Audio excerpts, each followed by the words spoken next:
Oleh karena itu, kita harus tahu nih, apa tujuan dari pembelajaran prinsip dasar animasi. Tujuan yang pertama yaitu untuk memahami apa itu prinsip dasar animasi dan untuk apa sih prinsip dasar animasi itu ada. Kemudian yang kedua yaitu untuk selanjutnya mengaplikasikan prinsip dasar animasi kepada proyek animasi yang dibuat oleh siswa-siswi semuanya. Oke, itu adalah tujuan pembelajarannya. Indikator pencapaiannya yaitu dalam memahami prinsip dasar animasi, kita harus bisa mengamati terlebih dahulu, kemudian mengetahui, mengumpulkan data-data apa itu prinsip dasar animasi, bisa membedakan prinsip dasar animasi yang satu dan lainnya, dan kemudian yang kedua, dalam pengaplikasiannya kita dapat menerapkan prinsip dasar animasi kepada animasi yang telah kita buat. Yuk langsung saja ke materinya. Prinsip-prinsip dasar animasi definisinya yaitu prinsip-prinsip yang digunakan oleh animator untuk memahami atau mengetahui bagaimana animasi itu dibuat sedemikian rupa supaya menarik, dinamis, dan tidak membosankan. Nah, untuk fungsi dari prinsip-prinsip dasar animasi ini yaitu supaya karakter animator membuat karakter dan penontonnya tidak salah paham tentang karakter itu gerakannya seperti apa atau moodnya seperti apa dan lain sebagainya. Nah, setelah mengetahui definisi dan fungsi prinsip dasar animasi, kemudian 12 prinsip dasar animasi ditemukan pada tahun 1930 oleh Frank Thomas dan Ole Johnson dan dipublish di buku The Illusion of Life Disney Animation pada tahun 1980. Selanjutnya, mari kita bahas tentang 12 prinsip dasar animasi. Prinsip dasar animasi yang pertama yaitu ada prinsip squeeze and stretch. Apakah itu? Prinsip tersebut adalah prinsip yang digunakan untuk membuat ilusi seberapa keras suatu benda sehingga terlihat seperti nyata. Contohnya seperti bola yang memantul ataupun sebagainya.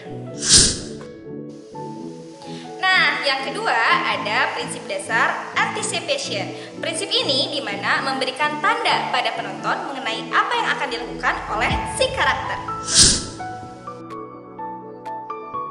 Dalam prinsip animasi yang ketiga yaitu ada staging. Staging dalam animasi meliputi bagaimana lingkungan dibuat untuk mendukung suasana atau mood yang akan dicapai dalam sebagian atau keseluruhan scene.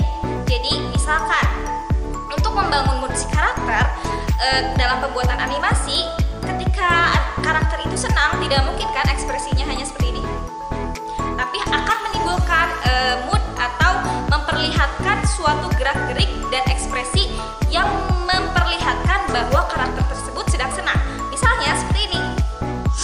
Gitu. Prinsip yang keempat yaitu ada straight ahead dan pose to pose. Apa sih perbedaan dari straight ahead dan pose to pose? Biasanya animator melakukan pekerjaannya tidak sendiri tetapi bersama tim. Tapi jika animator yang sendiri, biasanya mereka menggunakan prinsip yang straight ahead, yaitu satu persatu gambar, frame by frame mereka kerjakan sendiri sehingga hasilnya lebih smooth dan gambarnya lebih banyak. Sedangkan pose to pose biasanya dilakukan oleh tim, di mana satu animator hanya menggambar atau memperlihatkan animasi di mana itu adalah kegiatan-kegiatan inti, di mana misalkan ada yang sedang mengambil bola, apa saja kegiatan intinya dari berdiri, jongkok dan lain-lain, dan untuk menggambar keseluruhannya dilanjutkan oleh tim.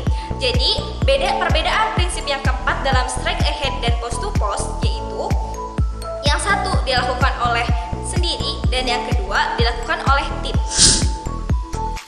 Prinsip dasar animasi yang kelima yaitu follow through and overlapping action.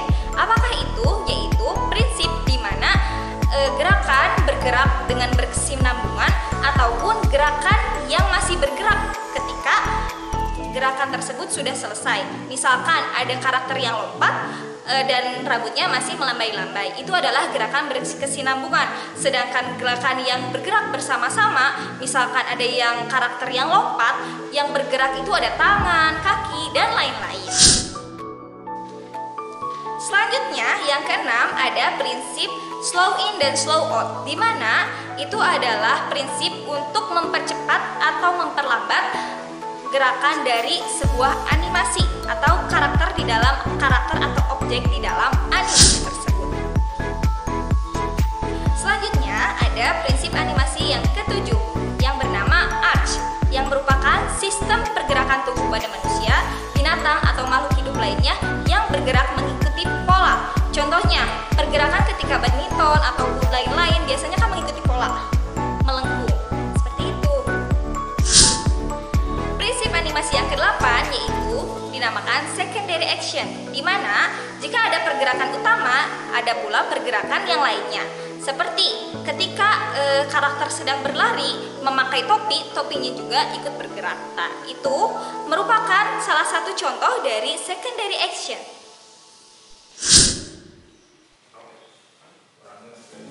Prinsip dasar animasi yang ke-9 yaitu dinamakan dengan timing. Apa itu timing? Yaitu pengaturan di mana kapan pergerakan objek atau karakter harus dilakukan.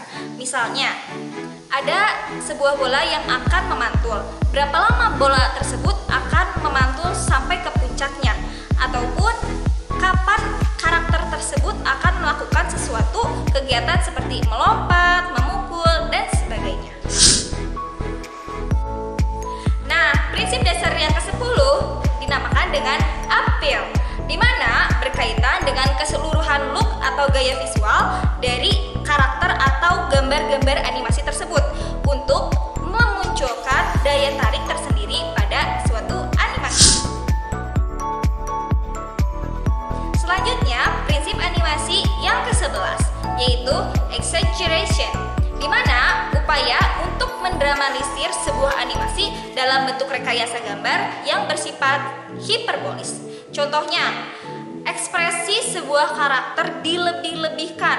Harusnya kaget itu hanya seperti diekspresikan saja, tetapi bisa digambarkan dengan rohnya keluar dari tubuh ataupun sebagainya.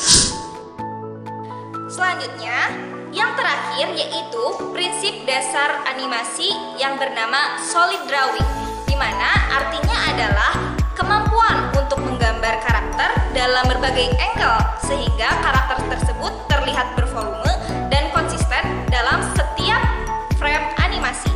Jadi, ketika pembuatannya mau tampak depan, tampak samping, tampak belakang, volumenya konsisten dan sama semuanya. Seperti itu.